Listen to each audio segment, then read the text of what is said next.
Oleg Ignatov is with the International Crisis Group, and he worked as a political consultant in Russia for the United Russia Party, which I believe is the party that President Putin supports. Oleg, is it not? Yes, it was a long time ago when Medvedev was president of Russia, actually, not Mr. Putin. What do you make of President Putin's visit to North Korea? I mean, they did a deal last September. We know that North Korea has been shipping them some missiles and millions of artillery rounds. What's the point of President Putin, who doesn't exactly like to travel, going to North Korea now, some 24 years since the last time he was there? First of all, he didn't have he doesn't sorry he doesn't have a choice because Putin doesn't have so many friends right now. And the second thing, yes, as you said, it's about military issues. It's about ammunition. Yes, it's about missiles. So it's about firepower. Yes, I think it's not. I think it's not. It's not the right way to say that Russia is dependent on the North Korea in terms of firepower. But I think that the help which Russia gets from North Korea makes difference, and it helps Russia have advantage in terms of manpower over Ukraine on the front line. That's why it's very important for Putin. So Russia could leave without the help from North Korea. Russia could still have advantage over Ukraine in terms of manpower, but Russia, without North Korea, without the help from North Korea, Russia wouldn't have had such a big advantage in terms of firepower. In terms of manpower, how does No, that in play? terms of firepower, sorry, in terms of Firepower, because not they're not manpower, sending troops to because North Korea. North Korea doesn't send troops to Ukraine. Yes. Is that possible? Because we know that President Putin is about to sign a strategic partnership agreement. What is that strategic partnership agreement, which people seem to suggest would mean that one country would defend the other country's interests militarily? Oh, no, it's not about defense. Yes, it's not a defense treaty. It's a treaty about strategic partnership. It means that Russia and North Korea will be strategic partners. It means that they will share more technologies that there. It means that their cooperation in terms of military cooperation will go deeper. Yes, it means that the North Korean army or North Korea will get more military technologies from Russia. It means that North Korea or Russia would use more North Koreans' capacity to produce missiles and munitions for the Russian army. So it just means that the cooperation between these countries will go deeper, but it doesn't mean that they will have to defend each other in case of a military conflict. What about nuclear weapons and I mean, North Korea already has nuclear weapons, but the development of platforms that can more accurately deliver those weapons, especially bringing them within range of the United States. Do you think that Russia is prepared to give all? It's a good question. Yes, you heard Putin's statements when he said that Russia is ready to respond to deliveries of long-range missiles to Ukraine from the West, and it's ready to send it, or it's possible that Russia could consider the sending of its long-range weapons to different countries which are enemies of the West or the Western countries. Yes, we still don't know what Putin meant, but you know, I think that in this situation, I mean, in these relationships between between North Korea and Russia, there is one player which is hidden, yes, and nobody is talking about this player, but everybody knows about this player, and this player is China. And if Russia couldn't do anything without China's consent there in North Korea, and I think if North Korea sends missiles and sends ammunition to Russia, it means that China agrees with that.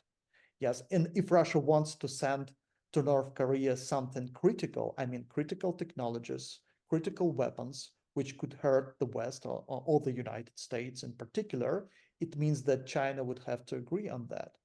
And we don't have an answer to this question. So that's why I would answer, we don't know. But of course, if the escalation continues and if China is getting more involved in this conflict on the Russia side, different scenarios are possible. Will you share with me a scenario or two that you think is possible? Because cooperation is one thing, but the standoff between North and South Korea is getting worse suddenly, and especially in the last year. North Korea is becoming much more aggressive with South Korea. Do you think that Russia is pushing North Korea towards an armed conflict with the South? Again, so it doesn't mean that Russia could push North Korea to the conflict with the South. It means that China could push North Korea to such a conflict, yes. And we don't have an answer to this question. Yes, for now, I don't think it's true. I don't think that China is interested in changing the balance in its neighborhood. So, but of course, what is happening, as I said, between Russia and North Korea, it doesn't happen without China's consent. Yes. And it means that China agrees that North Korea helps Russia to wage war against Ukraine, or to wage a proxy war against the West, as Russia is saying. Yes, it means China agrees. But China for now refrains from delivering ammunition and equipment to Russia. I mean, tanks, armors, on some kind of this stuff. Yes, I don't think that China has any interest to destabilize the Korean peninsula right now. But you see that the situation is getting more like it's not going there well there. Yes, and there are a lot of expectations, and the fact that you're talking about this and the fact that the media are talking about this shows that there are expectations that different scenarios of destabilization are possible. But again, I think everything depends on China there, and Russia understands this. And I think that Russia alone can do anything there. I mean, on the Korean Peninsula. And yes, North Korea is Russia's neighbor, but Russia understands this like rules of the game with China. Yes, and if China decides that destabilization in its interest, Russia would support China. But I don't think we are in the current situation. Now, I might be wrong, but in Putin's initial terms of office, which are never ending, I mean, originally they were limited to, 5 years or 4 years even. He was careful with Iran, and he was careful with North Korea. Russia even, supported sanctions against North Korea in terms of UN weapons inspections, and they didn't want nuclear armed neighbors on their border. Yes, So now, because this confrontation with the West is becoming so angry, and Russia is so threatening, what's changed, do you think, in the Kremlin's brain, do you think? Russia did support proliferation of nuclear weapons. That's a fact. And Russia supported the sanctions against Iran. And Russia was against Iran having nuclear weapons, as Russia wasn't happy that North Korea could have nuclear weapons. That's the fact. There are different rumors about this, but for now, as I would say that there are no signs that Russian position has changed, because proliferation of nuclear weapons is not in Russia's interests, because it means that there will be more players on the international stage which could undermine, which could possess nuclear weapons and which could pose a threat, including to Russia. So we don't have any signs that Russia's position has changed here. But if any country, any Russia ally, yes, could have nuclear weapons, and of course Russia wouldn't help it ally to have such weapons, Yeah. it doesn't mean that Russia would do against this country. So I would say the policy is like this: Russia wouldn't help, but if this country or any country manages to obtain such weapons, it doesn't mean that this country would have any problems with Russia. It means that Russia would have to live with this, and would have to cooperate with this country based on these realities. Last question, Mr. Ignatov, if you don't mind, because you consulted the United Russia Party, and as you said, it was a very long time ago. Probably when there were moderating influences in Russia, there was a liberal side to that party. There was Western-leaning members in United Russia that saw Europe as a friend and somebody to do business with. Are all those moderating influences now gone? And do you see the Russian intelligence services now, their takeover of the power circles around Putin as all-encompassing? And what does it mean?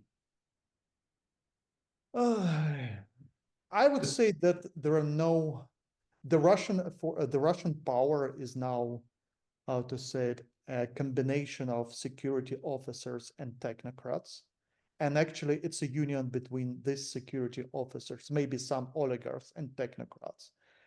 And there were a lot of technocrats in the United Russian Party.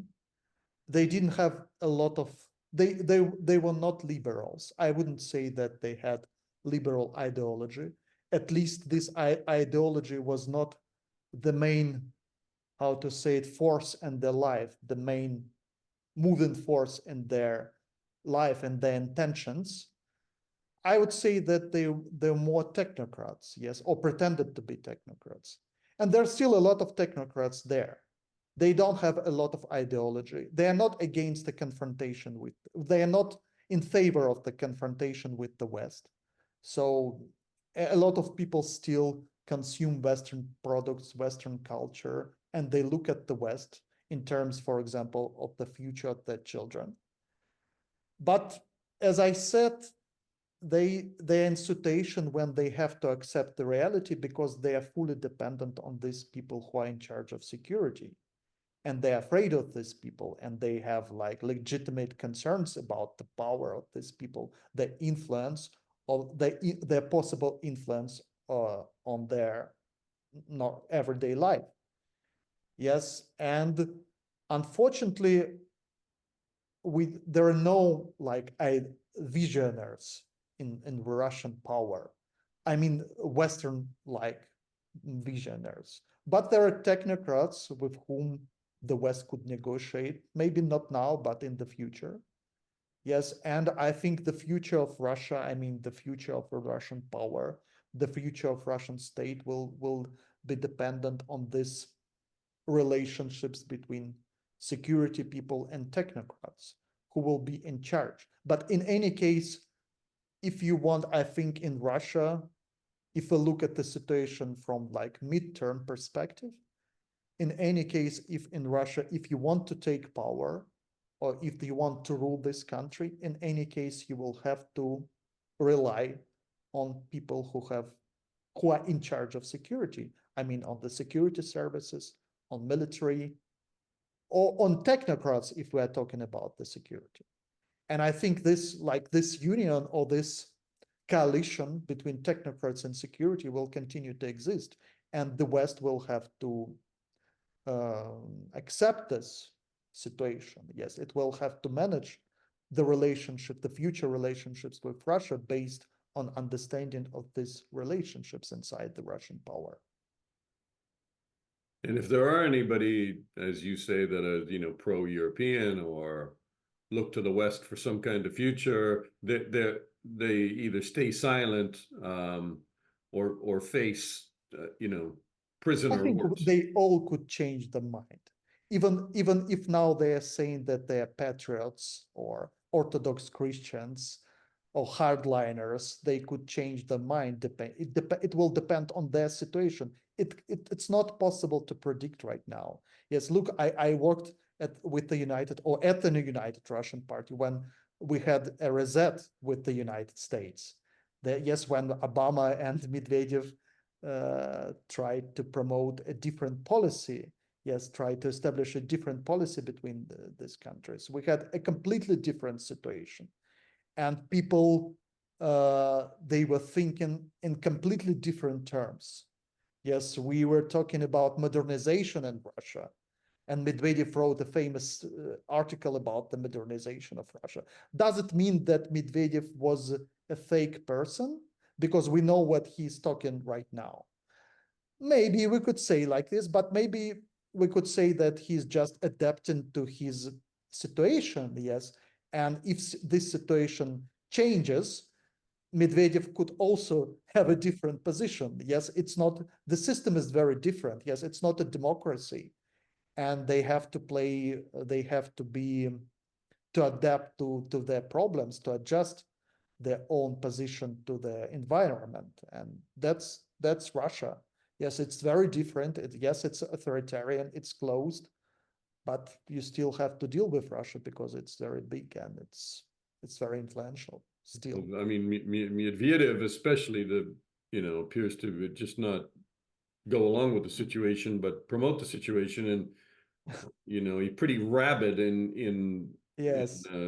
tweets and postings on Telegram. I have my own theories about why he's behaving like this, but I don't want to be public on this. And I For the can next confirm interview. them. For I the can next confirm interview, them. Oleg Ignatov with the International Crisis Group. Thank you so much. Thank you.